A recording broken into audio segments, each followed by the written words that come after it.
Who knows, right? But if history is any guide, like you would guess we're nowhere near that, right? Like the first Civil War broke out after we had like this level of tension between the states, but times like 100 and brewing for like 50 years. And when I say 50 years, I'm talking about like the period between the Missouri Compromise and the actual outbreak of the Civil War.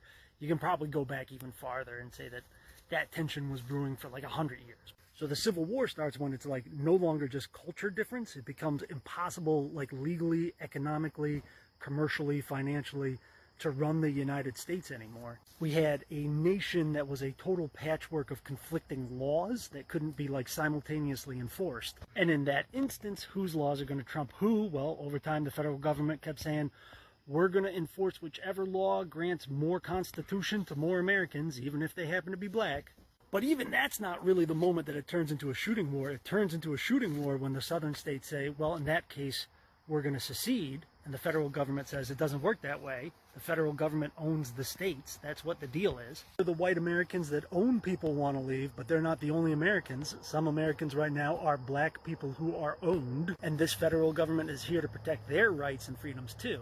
And this is not like a little minor inconvenient thing, right? Because there's thousands and thousands of enslaved people in the United States at the time of the outbreak of the Civil War. So the actual Civil War, like, conditions way worse, way more entangled, way more intense for way longer, right? But I do understand why people go for this analogy, because Americans don't have like too many other things to compare this moment in history to. But what you're like months away from right now is an uptick in domestic terrorism. Like whether Trump wins or loses, you start to expect things like the Unabomber, the Oklahoma City bomber, the pogroms going on right now in Ohio, targeting Haitian folks. I live in Buffalo. Just a couple years ago, that guy came and shot up the grocery store out here. Those sort of random acts of right-wing violence, like if Trump wins, like that's going to happen.